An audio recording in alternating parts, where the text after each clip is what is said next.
I know you. Daddy has your pick in his wallet, the Tot exclaimed to the new daycare nurse. The morning sun slanted through the pink curtains of 5-year-old Sophia's bedroom. Her father, Jacob, leaned against the doorframe, an amused smile playing on his face as he watched his precocious daughter carefully brush her dark hair in front of the heart-shaped mirror. Almost ready for school, pumpkin? He asked. Sophia met his eyes in the reflection, her expression adorably serious. Just about, Daddy. I want to look my best. Jacob chuckled. That was his Sophia, always putting her best foot forward. Wise beyond her years, her preschool teacher, Mrs. Isabella, often remarked that in her decades of teaching, she'd never encountered a child quite like her. Did you know that Olivia started reading chapter books? Sophia said, placing her hairbrush on the white wooden vanity. I think I'd like to try reading one too. Is that so? Well, we can stop by the library after school and pick one out together. Sophia's face lit up. I would love that. Thank you, Daddy. She hurried over and hugged him tightly around the waist. Jacob's heart warmed as he smoothed her hair. What have you done to deserve such a sweet, special little girl? Downstairs he could hear his wife, Emma, putting breakfast on the table. He hoped some food and coffee would ease the weariness from another long week at the office. All he wanted was a quiet weekend with his family. But as soon as Jacob settled into his chair at the kitchen table, Sophia hopped up beside him, her green eyes sparkling with curiosity. Daddy, I've been thinking, she began in her high-pitched, earnest voice. Where do people go when they die? Mrs. Isabella said they go to heaven, but my friend Emily said there's no proof of that. She thinks people just disappear forever, but that can't be right, can it? Jacob set down his coffee mug and looked to Emma for support, but she just raised her eyebrows as if to say, she's your daughter. Before 8 a.m. he sighed. There went his quiet morning. Somehow, even at the age of 5, Sophia always drew him into these deep conversations and debates. Her profound questions never ceased to amaze him. Well, pumpkin, he began, choosing his words carefully as he attempted to explain the nuances of life after death in terms a kindergartner could understand. He caught Emma looking at Sophia with a mix of marvel and concern. Later, as he rinsed the breakfast dishes, Emma came up beside him and lowered her voice. Don't you think it's a little strange the way Sophia thinks and talks? She asked. I mean, what normal 5-year-old contemplates the afterlife? She's not a normal 5-year-old, Jacob replied with a hint of pride. She's exceptional. I know, but sometimes I worry. Is it healthy for her to be so serious all the time, so ahead of her peers? Jacob put an arm around his wife's shoulders. I think Sophia is exactly who she's meant to be. Let's nurture that. She'll be fine. Emma rested her head against his chest. I hope you're right. A few minutes later, Sophia skipped into the kitchen with her purple backpack. I'm ready. All right, pumpkin, let's get you to school. Jacob grabbed his keys, gave Emma a quick kiss, and headed out to the car with his daughter. As he navigated the morning traffic, his mind wandered to the strange distance he'd sensed from Emma lately. She seemed on edge, almost scared, and avoided his eyes as if she were hiding something. It was so unlike her. They'd always been open books with each other ever since they started dating in college. It stirred up unsettling memories of his parents and their deeply dysfunctional marriage, the fights, the icy silences, the constant tensions simmering beneath the surface. In the end, his father's abuse and his mother's unhappiness had torn the family apart. The last thing Jacob wanted was to repeat their mistakes. He shook off the uneasy feeling as he pulled up to the Sunshine Daycare Center. Sophia was already unbuckling herself, eager to start the day. Bye, Daddy, love you. She hopped out and started to skip away. Wait, Sophia, Jacob called. She turned, pigtails swishing. Be good today, okay? No more trying to make things fair by pushing other kids around. Sophia frowned, looking uncannily like her mother when presented with an unpleasant truth. But Daddy, it's not fair that Jacob hit Emily yesterday. I'm going to give him a piece of my mind. Will there punish her? Jacob chuckled. Let Mrs. Isabella handle Jacob, okay? You're not the playground police. Fine, Sophia sighed. I'll be good, but if he does it again, then you tell a teacher. No vigilante justice, little miss, Capish, she grumbled. Mrs. Isabella, a plump woman with kind eyes, approached them with a smile. Good morning, Sophia, Mr. Spencer. Planning to take on the world again today, are we? Always, Mrs. Isabella, Sophia replied cheerfully. Then she glanced back at her father. Don't worry, Daddy, I'll be nice, even to Jacob. Jacob and Mrs. Isabella shared an amused, exasperated look as Sophia marched determinedly through the colorful doors. She sure is something, Mrs. Isabella said. Feisty little girl you've got there. That she is, Jacob agreed, but hopefully not too feisty. Let me know if she stirs up any more trouble. We'll have a good day, Mr. Spencer. Jacob waved goodbye, wondering what his elusive little Avenger would get up to today. If one thing was certain with Sophia, it was that nothing was ever boring. Give it back. The piercing shriek jolted Mrs. Isabella from her reverie.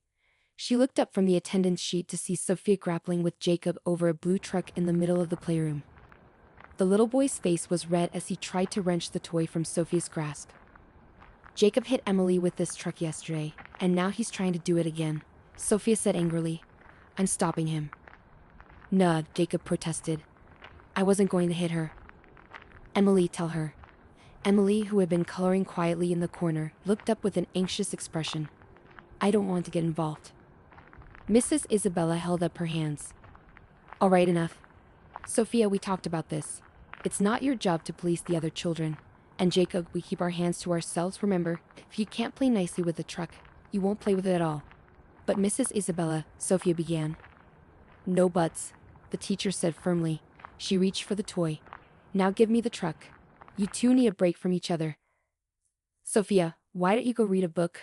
And Jacob. But as she spoke, Jacob suddenly lashed out, smacking Sophia's hand with the truck in a final effort to gain possession. Sophia recoiled with a yelp, inadvertently knocking the truck into her own face. Instantly, blood began to trickle from her nose. Oh my goodness, Sophia, are you okay? Mrs. Isabella grabbed some tissues and rushed to stem the bleeding, glaring at a now guilty-looking Jacob. Daniel Mitchell, that was completely unacceptable. Go sit in the quiet corner and put your head down. We'll be discussing this with your parents later. As Jacob slunk away, Mrs. Isabella gently examined Sophia's nose. The little girl was clearly fighting back tears, her bottom lip trembling. Is it broken? Sophia asked in a wobbly voice. Am I going to look ugly now? Oh, sweetie, no. Mrs. Isabella soothed. It's not broken, just a little banged up. You could never look ugly. But let's go see the nurse and get you cleaned up, okay? Sophia nodded miserably and allowed herself to be led out of the chaotic playroom. Mrs. Isabella's heart ached for her. For all her toughness and brimolito, Sophia was still just a little girl who wanted to be liked and accepted. In the narrow hallway, they nearly collided with an unfamiliar young woman in bright scrubs. Oh, excuse me, the woman said with a startled smile. She had a sweet, pretty face framed by chin-length blonde hair. I don't think we've met. I'm Madison, the new nurse. I'm Diane Isabella, Mrs. Isabella replied. Wonderful to have you here, Madison. I was just bringing Sophia to your office, actually. She had a little scuffle and bumped her nose. Madison crouched down to Sophia's level, her blue eyes warm with concern. Oh no. Well, let's get you fixed up, okay, honey? I've got Paw Patrol Band-Aids with your name on them. But Sophia was staring at Madison with a strange intensity, her injury momentarily forgotten. I know you, she said slowly. Madison blinked. You do? I'm sorry, sweetie, I don't think we've met before. Yes, we have. Sophia insisted. My daddy has your picture. Mrs. Isabella and Madison exchanged a confused look. Sophia, I really don't think, Mrs. Isabella began, but Sophia cut her off. In his wallet. He looks at it when he thinks I'm not paying attention, but it's you, I'm sure of it. An uncomfortable silence descended. Mrs. Isabella cleared her throat awkwardly. I'm sure there's some misunderstanding, she said with a forced laugh. Now, let's get you to the nurse's office and put some ice on that nose, hem. Sophia allowed herself to be ushered away, but she kept glancing back at an unsettled-looking Madison until they rounded the corner. Mrs. Isabella felt a strange unease as she replayed the odd interaction in her mind. What could Sophia possibly have meant? Surely it was just the wild imagination of a child. But then why had she seemed so certain? Putting the thought aside, Mrs. Isabella focused on getting her wounded little warrior patched up and back to the playroom. There would be time to unravel this curious mystery later. Emma pulled into the Sunshine Daycare Center parking lot, her knuckles white on the steering wheel. An uneasy feeling had plagued her all day, impossible to shake. She spotted Sophia waiting on the colorful playground and felt her heart lift. Her little girl always had a way of brightening her mood, even on the toughest days. But as she got closer, Emma noticed a square of gauze taped across Sophia's nose. "Hi, sweetie," she called, trying to keep her tone light. "What happened to your nose?" "Jacob hit me with a truck," Sophia said matter-of-factly. "But I'm okay. The new nurse fixed me up." "Oh honey, I'm so sorry," Emma sighed, crouching down to examine her daughter's face with concern. "We'll have a talk with Mrs. Isabella about Jacob's behavior." As if on cue, the stout, kind-faced teacher approached them at the gate, but instead of her usual cheery smile, Mrs. Isabella wore an odd, almost uncomfortable expression. "Mrs. Spencer, could I speak with you for a moment?" she asked, her eyes darting between Emma and Sophia. A tendril of dread unfurled in Emma's stomach. "Of course. Sophia, why don't you go play on the swings for a minute?"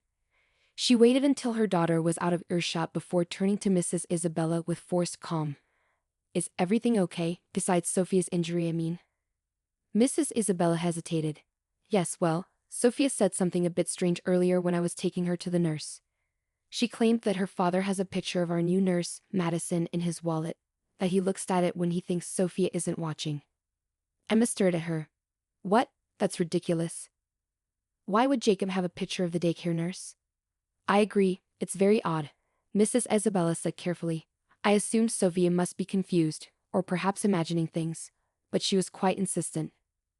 A cold, sinking feeling washed through Emma, but she schooled her features into a neutral mask.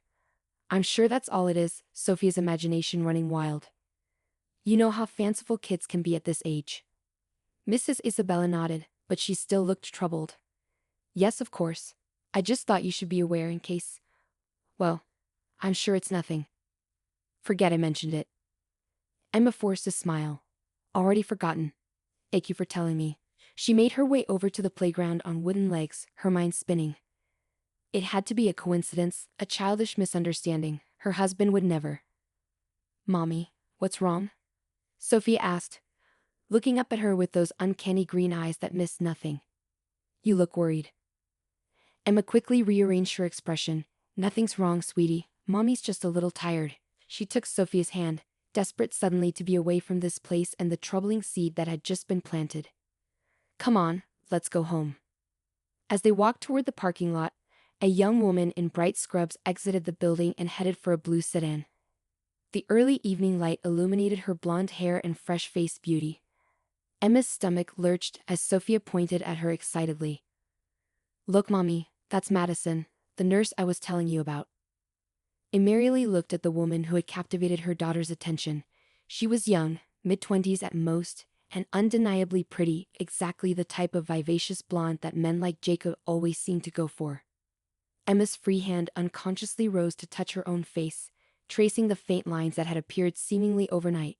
When had she gotten so old? When had her hair lost its shine, her skin its firmness and glow?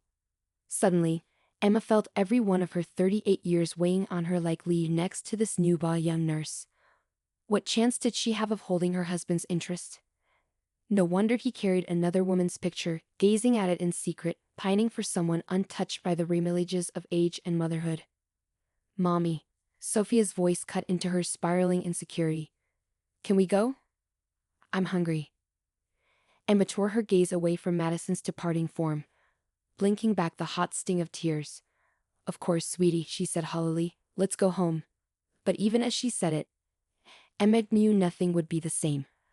The tiny fissure of doubt and fear inside her had cracked wide open, threatening to crumble everything she thought was stable and sure. As they drove away, Emma gripped the steering wheel like a lifeline, fighting the rising tide of dread. Somehow, she had to confront this. She had to know the truth about her husband and the mysterious young woman whose face he supposedly treasured, even if learning that truth destroyed her. Jacob could sense that something was off as soon as he walked through the front door after a long day at the office. The house was too quiet, the atmosphere heavy with an unspoken tension. "Emma, Sophia, I'm home," he called, setting his briefcase down in the foyer. Silence. Then the creak of floorboards as the maid emerged from the kitchen. Her green eyes were stormy and rimmed with red. "Hey," Jacob said carefully, "everything okay? Where's Sophia at?" "Olivia's for a sleepover," Emma replied, her voice tight. "We need to talk." A sinking feeling settled in Jacob's gut. Nothing good ever followed those four ominous words. Okay, he said wearily. What's going on? Did something happen? Emma crossed her arms, hugging herself as if for protection. You tell me, Jacob. Is there something you want to confess? Something you've been hiding from me? Jacob's mind raced, trying to decipher his wife's cryptic accusations. Hiding Emma. What are you talking about? I'm not hiding anything. She let out a brittle laugh, shaking her head. Really? Because that's not what I heard. Sophia seems to think you have a picture of the new daycare nurse hidden in your wallet. A picture you take out and look at when you think no one's watching. Care to explain that? Jacob stared at her, utterly baffled. The daycare nurse, Emma. I have no idea what you're talking about. I don't have pictures of anyone but our family in my wallet. Don't lie to me, Emma hissed, her eyes welling with fresh tears. I saw her, Jacob. I saw Madison. She's young and beautiful, and everything I'm not anymore. Is that why you're sneaking around behind my back? Because I'm not enough for you now? Jacob's mouth fell open in shock. What? No, Emma. I swear to you, I have never even met this woman. I don't know what Sophia thinks she saw, but it's not true. There's no one else. There could never be anyone else. I love you. He reached for her, but Emma jerked away as if his touch burned. Don't, she said brokenly. Don't touch me. Don't tell me you love me when you're fantasizing about a woman half my age. I can't do this anymore. Tears were now streaming down her face, but her expression hardened with resolve. Jacob felt his stomach drop to his knees as he realized what was coming. Emma, please, he begged. Don't do this. It's not what you think, I promise you. I want a divorce, Emma interrupted, her voice laced with finality. I'll have the papers drawn up in the morning, I think. I think you should sleep at your office tonight. I need some time to process this. Emma, please just go. She turned away, folding in on herself like a wilted flower. Jacob understood that nothing he said would penetrate her impenetrable wall of hurt and betrayal, not tonight. Wordlessly, he gathered up his briefcase and trudged to the door, his mind spinning with confusion and despair. How had things unraveled so quickly? How could a simple childhood misunderstanding destroy his marriage in the blink of an eye? As the door clicked shut behind him, an awful thought occurred to Jacob. Maybe this wasn't really about Madison or Sophia's wild story. Maybe Emma had been looking for an excuse, a way out, and this was the perfect opportunity to cut and run. But why? What had he done to drive his wife away? He loved Emma and Sophia more than anything in this world. The idea that Emma had been secretly unhappy, secretly longing to escape their life together, it gutted him. Numbly, Jacob drove to his office building and let himself in with his key card. His desk was still littered with papers from that afternoon's mergers and acquisitions meeting, a mess he couldn't stand to look at now. Instead, he collapsed onto the small leather couch in the corner, not bothering to remove his shoes or suit Jacobette. He stared up at the dark ceiling and tried to calm his racing thoughts, but peace eluded him all night. One question played on an endless, agonizing loop in his exhausted mind. What was he going to do now? The next morning, Jacob arrived at the Sunshine Daycare Center just as the first tiny, tottering students began to file inside. His rumpled suit and bloodshot eyes earned him a few curious looks from the other parents, but he barely noticed. He had a single-minded focus: to get to the bottom of this disastrous misunderstanding. He spotted Mrs. Isabella welcoming her young charges at the front entrance and hurried over to her. Mrs. Isabella, he called. Could I speak with you for a moment? It's urgent. The plump, grandmotherly teacher turned to him with a slight frown. Of course, Mr. Spencer. Is everything all right? Where's Sophia? She's with her mother, Jacob said, his voice tight. Who I'm apparently divorcing, thanks to some crazy stories Sophie told about me having a picture of the new nurse. Mrs. Isabella's eyes widened. Oh my, Mr. Spencer, I'm so sorry. When Sophia mentioned it yesterday, I never imagined. She trailed off, looking distraught. I need to talk to this Madison. Jacob scrubbed a hand over his stubbled jaw. I have to clear this up before it destroys my family. Of course, Mrs. Isabella said quickly. Let me just get Miss Johnson to watch the children, and I'll take you to her office. Poor thing, she must be so confused. A few minutes later, Jacob found himself standing awkwardly in a small, brightly decorated nurse's office. Madison sat behind her desk, looking wary and uncomfortable. Mr. Spencer, she said carefully, how can I help you? Jacob took a deep breath, trying to calm his frayed nerves. Madison, I'm sorry to barge in on you like this, but I need to know what's going on. My daughter seems to think I have a secret picture of you, and now my wife is threatening to leave me over it. Madison's delicate brow furrowed. A picture of me? But that's impossible. We've never even met before. I know, Jacob said desperately. Believe me, I'm just as confused as you are. Sophia insists I have your photo in my wallet, but it's just not true. The only pictures I carry are of Emma and Sophia. He reached into his back pocket and produced his weathered leather billfold. Madison watched wearily as he flipped it open and carefully extracted a small, yellowed photograph from behind Sophia's most recent school portrait. This is the only other photo in here, Jacob said, holding it out to her. It's my mother. She passed away when I was a teenager. Madison reached out to take the fragile photo, and as her eyes fell on the woman's face, she let out a sharp gasp. Oh my God, she whispered. That's my mother. But how? Jacob's head snapped up, his heart pounding. What? Madison met his startled gaze, her blue eyes huge with astonishment. This is my mother, Sophia, but she died before I was born. My father always said I looked just like her. Understanding slammed into Jacob like a freight train. Your mother's name was Sophia, and your father, Richard? Aiden, Madison said softly. Aiden, his mother's second husband. The man she'd married in secret when Jacob was just a boy, before whisking off to start a new life without him. I can't believe this, Jacob said, his voice shaky. All these years, I never knew. Madison reached out to grip his hand, her eyes shining with emotion. We're family, she said wonderingly. I have a brother. Mrs. Isabella watched the stunning reunion with joyful tears in her eyes.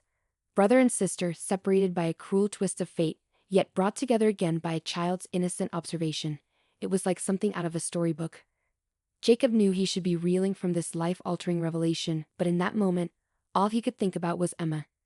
He needed to go to her immediately to explain everything and beg her forgiveness. He couldn't lose his wife. Not when they'd already lost so much precious time to secrets and misunderstandings. He squeezed Madison's hand, then released it and stood up. I'm so sorry, but I have to go. I have to talk to Emma before this goes any further. But I want to know everything about you, about our family. Can we meet later tonight? Madison nodded quickly. Yes, of course. I need to process this too. We'll talk then. With a parting smile of gratitude to a misty-eyed Mrs. Isabella, Jacob hurried out of the office as if hellhounds were on his heels. He had to get to Emma before it was too late. He had already gained one sister. He couldn't bear to lose the other half of his heart in the process. 6 months later, Jacob paced the gleaming linoleum floor of Mercy General Hospital's maternity ward, his stomach in knots. He couldn't remember ever being this scared, this exhilarated, this completely off balance, not even when he'd stood outside Emma's lawyer's office 6 months ago, divorce papers in hand, preparing to lay his heart at her feet one last desperate time. He still marveled at the fact that she had chosen him, chosen their family, even after everything they'd been through.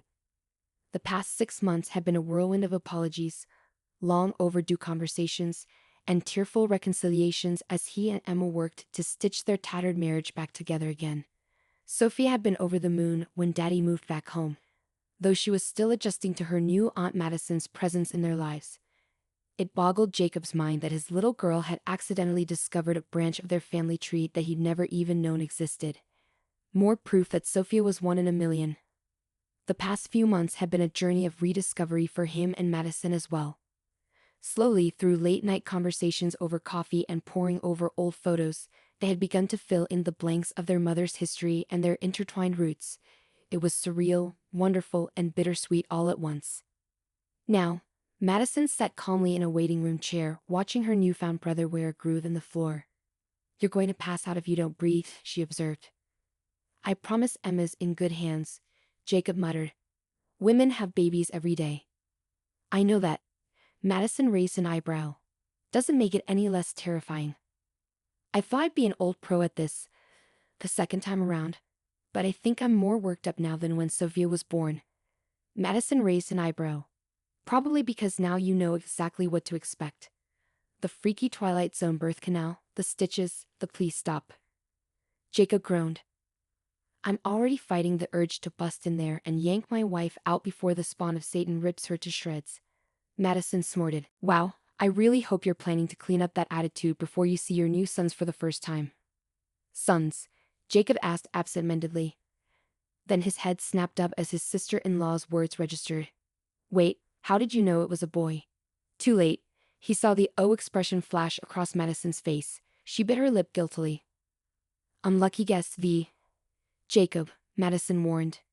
Did Emma tell you something that I don't know? Madison squirmed in her seat. Well, not exactly. It's just, when she had her last ultrasound, the doctor thought he might have seen. You know what? Forget it. I'm sure it's nothing.